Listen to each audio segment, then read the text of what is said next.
आज ही Doubtnut app download करें। Doubtnut पर होगा अब आपके सभी मैथ्स, केमिस्ट्री, फिजिक्स और बायोलॉजी डाउट्स का सफाया। बस अपने क्वेश्चन की फोटो खींचो, उसे क्रॉप करो और तुरंत वीडियो सोल्यूशन पाओ। Download now. 6.1 The balance of the payment. The balance of the payment record the transaction in goods, services and assets between residents of countries with rest of the world. जो हमारी balance of payment है वो क्या record करती है? Transaction of goods services and assets की जो है ट्रांजेक्शन को रिकॉर्ड करती है। वो किसके बीच में हुई होती है? वो हमारी कंट्री और दूसरी कंट्री के बीच में जो ट्रांजेक्शन हुई होती है उसको हमारी बैलेंस ऑफ पेमेंट रिकॉर्ड करती है।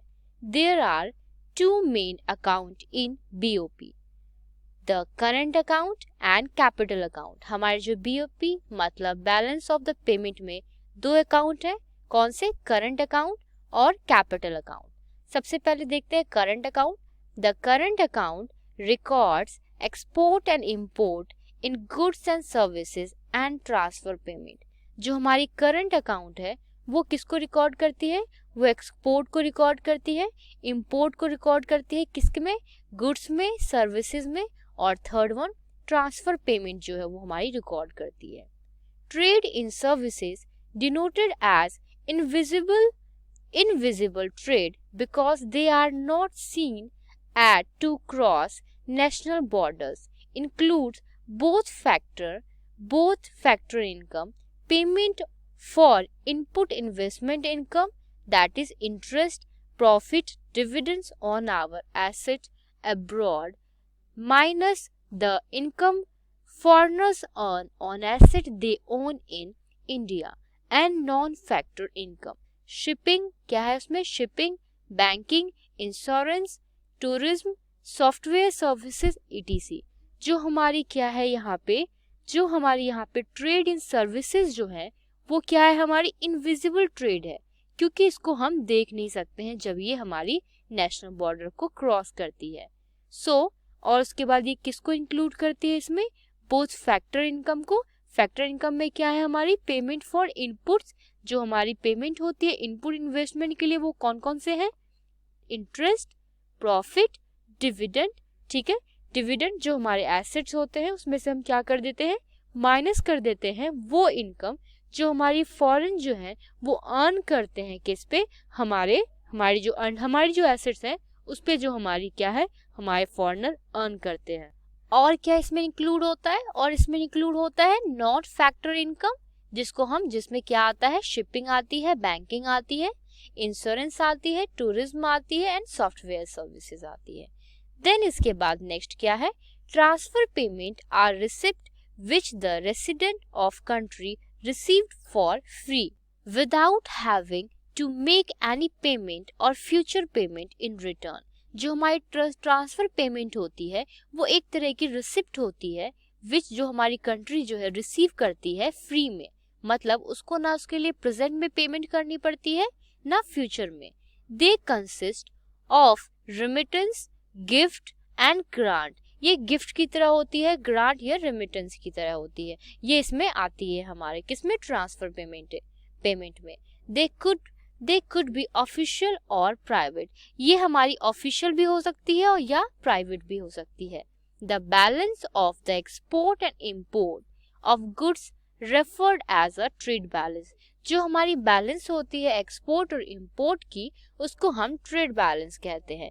मतलब जब हम एक्सपोर्ट और में से इंपोर्ट माइनस कर देंगे उसके बाद जो हमारी बैलेंस आएगी वो हमारी ट्रेड बैलेंस हो जाएगी। जब उसमें हम क्या करेंगे? Adding trade in services and net transfer to the trade balance we get current account balance. हम क्या करेंगे? उसमें हम जब ऐड कर देंगे ट्रेड इन सर्विसेज और net transfer to trade balance तो क्या हो जाएगा हमारा? जब हम इन दोनों को ऐड करेंगे तो हमारा क्या आ जाएगा? वो करंट अकाउंट बैलेंस आ जाएगा। नेक्स्ट उसके बाद क्या है हमारा? The capital account records all international purchases and sales of asset such as money, stock, bond. जो हमारी कैपिटल अकाउंट है वो क्या रिकॉर्ड करती है? वो हमारे इंटरनेशनल सारी ही परचेज और सेल जो हम खरीदते हैं बेचते हैं एसेट। कौन से एसेट्स? मनी, स्टॉक या बॉन्ड्स, मतलब फाइनेंशियल जो होती है हमारी. We note that any transaction resulting in payment to foreigner is entered as debit and given negative sign. हमें ये नोट करना चाहिए कि कोई भी ट्रांजेक्शन जिसमें हम पेमेंट करते हैं फॉरेनर को, वो हमारे डेबिट साइड में आएगा एंड वो नेगेटिव साइन होगा. और कोई any transaction resulting in receipt from foreigners is entered as a credit and is given a positive sign. कोई भी ऐसी ट्रांजेक्शन जिसमें फॉरेन से हमें क्या होता है, फॉरेनर से हमें मिलता है, कुछ रिसिप्ट होता है, उसको हम क्रेडिट साइड में लिखते हैं एंड पॉजिटिव साइन देते हैं. उसके बाद नेक्स्ट सेक्शन में क्या है, 6.1.1 बीओपी सरप्लस एंड डेफिसिट. इसमें क्या है, the essence of international payment is that just like an individual who spend more than her income must finance the difference by selling assets or by borrowing, a country that has a deficit in its current accounting, like spending more abroad than it receives from sales to rest of the world, must finance by selling asset or by borrowing abroad. जो essence of international payment है वो कैसे है कि अगर कोई individual जो है वो स्पेंड करता है मोर देन, जो उसकी इनकम है उससे ज़्यादा वो खर्चा करता है, तो उसको वो फाइनेंस करने के लिए, जो उसको ज़्यादा खर्चा हो गया है उसको फाइनेंस करने के लिए, उस डिफरेंस को फाइनेंस करने के लिए उसको या तो कोई एसेट बेचना होगा अपना या किसी से बोरो करना होगा. ऐसे ही country has deficit in its, ऐसे ही क्या होगा, जस्ट लाइक इससे क्या होगा, हमारी कंट्री को क्या होगा, डेफिसिट होगा उसके करंट अकाउंट में, क्योंकि वो उसने क्या किया है, जितना उसने बेचा है उसने क्या किया है, स्पेंड ज्यादा किया है और बेचा कम है. सो उनको मस्ट फाइनेंस करना होगा, उसको अपनी जो डेफिसिट है उसको फाइनेंस करने के लिए वो या तो उसको एसेट बेचना होगा या बोरो करना होगा. Thus, any current account deficit is necessity financed by net capital inflow. So कोई भी जो हमारी अकाउंट, जो करंट अकाउंट डेफिसिट है उसको हमें जरूरी है कि उसको हम फाइनेंस करें किसके द्वारा, बाय नेट कैपिटल इनफ्लो. ठीक है. टेबल 6.1 जो है हमारा गिवन एट, जो हमारे चैप्टर के एंड में है, वो ये शो करता है, shows that there has been a trade deficit throughout the period and a surplus in invisible except for 1990. जो हमने नीचे जो हमारा टेबल इस चैप्टर के नीचे देखेंगे वो ये शो कर रहा है कि जो हमारे ट्रेड डेफिसिट है वो थ्रू आउट द पीरियड है. ठीक है. और अ सरप्लस इन इनविजिबल, जो हमारी जो है सरप्लस नहीं शो हो रही है, बस कहाँ एक जगह शो हो रही है, 1992-1991 में. The current account deficit, which has been observed for 24 years from 1977 to 1978, has started shrinking and turned into surplus from 2001 to 2. जो हमारी करंट अकाउंट डेफिसिट है, अगर हम ऑब्जर्व करें 1977 से 1978 से, जो हमारी 24 ईयर की जो हमारी डेटाज है उसको हम ऑब्जर्व करें तो हम देखेंगे कि वो श्रिंक हो रहा है, वो डिक्रीज हो रहा है और 2001 से 2 के बीच में सरप्लस में कन्वर्ट हो जा रहा है. The surplus continued till 2003 to 4, और हमारे सरप्लस है वो कंटिन्यू है कब तक, 2003 से लेके 4 में, but turn into deficit in 2004 to 5, but दोबारा 2004 से 5 के बीच में डेफिसिट में आ जाता है. The large trade deficit could not be bridged by invisible surplus, जो हमारी बहुत बड़ी जो ट्रेड डेफिसिट जो है उसको हम क्या कर सकते हैं, उसको हम नहीं ब्रिज कर सकते हैं इनविजिबल सरप्लस से. In April September 2005 to 6 the current account deficit of क्या है हमारा यहाँ पे $13 billion was finance by capital inflow of US billion 19.5, the extra capital inflow of $6.5 billion being added to our stock of the foreign exchange. मतलब यहाँ पे जो हमारे अप्रैल टू सितंबर 2005-6 की बात करें तो उसमें जो हमारी यूएस की जो करंट अकाउंट डेफिसिट है वो थी कितनी थी, वो 13 बिलियन थी, जिसको फाइनेंस किया गया कैपिटल इनफ्लो के थ्रू, कितने कितने डॉलर, 19.5 के थ्रू। और इसमें जो है हमने 13 तो हमने डेफिसिट में दे दिया, उसके बाद जो हमारा 6.5 जो है कैपिटल इनफ्लो उसको हमने ऐड कर दिया एज अ हमारे our stock of the foreign exchange के, फॉरेन एक्सचेंज में हमने उसको ऐड कर दिया।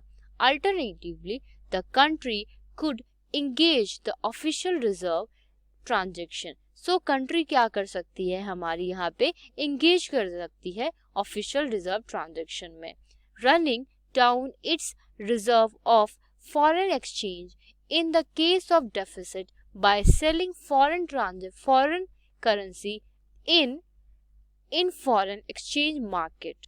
मतलब यहाँ पे जो हमारी कंट्री है वो इंगेज हो कर सकती है ऑफिशियल रिजर्व ट्रांजैक्शन को बाय कैसे कि अपने फॉरेन एक्सचेंज को वो जो रिजर्व है उसको कम कर दे, कब, in the case of deficit में वो क्या करे, डेफिसिट के टाइम में वो क्या कर सकती है, ऑफिशियल रिजर्व ट्रांजैक्शन में इंगेज हो सकती है।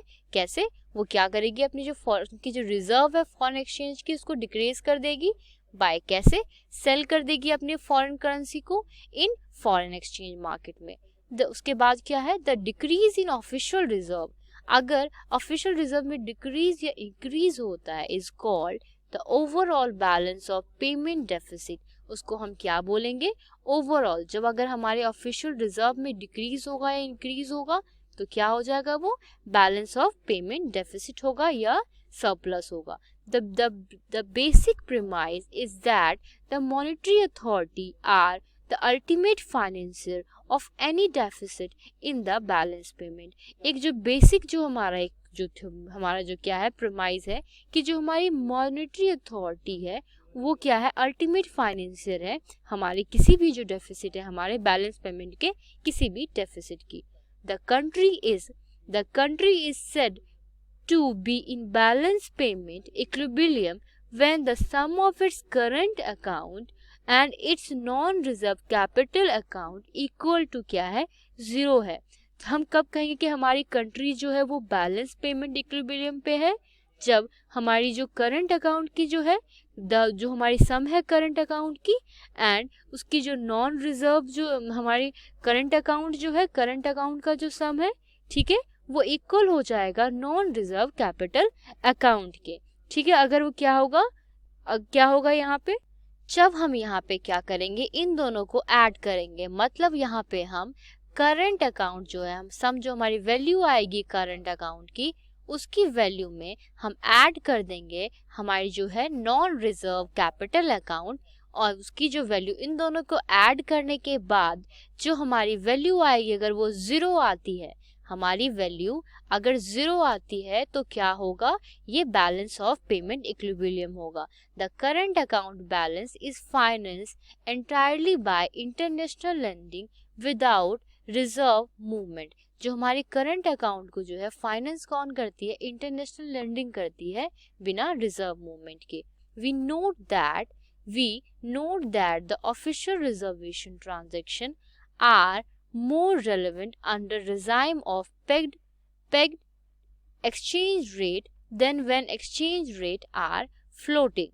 मतलब यहाँ पे जो हमारी जो एक्सचेंज रेट जो है वो पेग्ड होती है, उस टाइम जो हमारी ऑफिशियल रिजर्व ट्रांजैक्शन होती है वो मोर रेलिवेंट होती है एज कंपेयर जब एक्सचेंज रेट जो होती है वो फ्लोटिंग होती है। यहाँ पे जो पेग्ड मतलब होता है, मतलब कि हमारा फिक्स एक्सचेंज रेट होता है, चेंज नहीं आते हैं। बट अगर एक्सचेंज रेट फ्लोटिंग होता है तो वो इतना रेलेवेंट नहीं होता है, बिकॉज यहाँ पे ये चेंज होते रहते हैं। उसके बाद देखते हैं autonomous and accommodating transaction. International economic transaction are called autonomous when transactions are made independently by the state of the BOP. These items are called above line item in the BOP. The balance payment is said to be in surplus bracket deficit if autonomous receipts are greater bracket less then क्या है हमारा autonomous payment. मतलब यहाँ पे जो हमारे international economic transaction है उसको हम ऑटोनोमस तब कहेंगे जब वो जो ट्रांजैक्शन है वो डिपेंड नहीं करेगी हमारी, जो वो ट्रांजैक्शन है वो प्रॉफिट मोटिव के लिए नहीं होगी, तो उसको हम ऑटोनोमस ट्रांजैक्शन कहेंगे। इसको हम क्या कहते हैं, इसको हम above the line item in the BOP भी कहते हैं। और the balance payment is said to be surplus, हम जो है हमारी बैलेंस पेमेंट को सरप्लस कहते हैं तब जब जो हमारी ऑटोनोमस रिसिप्ट जो होती है वो ग्रेटर होती है हमारे ऑटोनोमस पेमेंट से। अब यहाँ पे नेक्स्ट हम देखते हैं अकोमोडेटिंग ट्रांजैक्शन, इसको हम बिलो लाइन ट्रांजैक्शन भी कहते हैं। दूसरी side are determined by net consequences of the autonomous item, that is whether the BOP is in surplus or deficit. The official reserve transaction are seen as accommodating item in the BOP, all other being autonomous।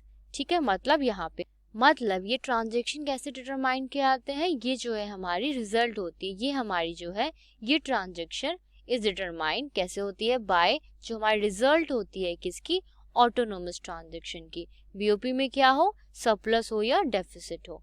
The official trans जो हमारे reserve जो है, जो हमारी official reserve transaction जो है उसको हमने आर सीन, उसको हम देख सकते हैं as a accommodating item in the BOP.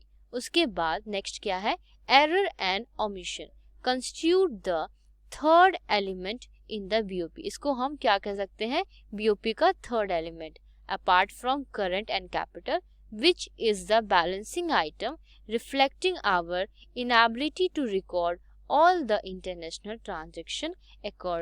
क्या है यहाँ पे, accurately, मतलब ये जो है हमारे बीओपी का थर्ड एलिमेंट है, जो है क्या है, ये बैलेंस करता है, ये क्या है हमारा विच इज बैलेंसिंग आइटम, ये एक बैलेंसिंग आइटम है जो रिफ्लेक्ट करता है हमारी इनएबिलिटी को कि हमने जो है बहुत सारे जो इंटरनेशनल ट्रांजैक्शन को एक्यूरेटली क्या है हमने रिकॉर्ड नहीं किया है। ये जो हमारा कौन सा शो करता है, एरर एंड ओमिशन शो करता है। और हमारा ऑटोनोमस तो अभी जस्ट बताया ट्रांजैक्शन कौन सा है, वो ट्रांजैक्शन जो हमारी प्रॉफिट मोटिव के लिए नहीं होता। मतलब यहाँ पे जो हमारे एकोमोडेटिंग ट्रांजैक्शन जो है ये हमारे प्रॉफिट मोटिव के लिए ट्रांजैक्शन नहीं होते हैं, लेकिन ये हमें क्या करते हैं, ये हमें हेल्प करते हैं हमारी कंट्रीज की जो करेंसी है उसको किस पे, हमारे इक्विलिब्रियम पे लाने में ये हमें हेल्प करती है। सो ये ट्रांजैक्शन ऐसी होती है। क्लास 6 से 12 से लेके नीट, IIT, जेई मेंस और एडवांस के लेवल तक 10 मिलियन से ज्यादा स्टूडेंट्स का भरोसा। आज ही डाउनलोड करें डाउटनेट ऐप या व्हाट्सएप कीजिए अपने डाउट्स 8400 400 400 पर।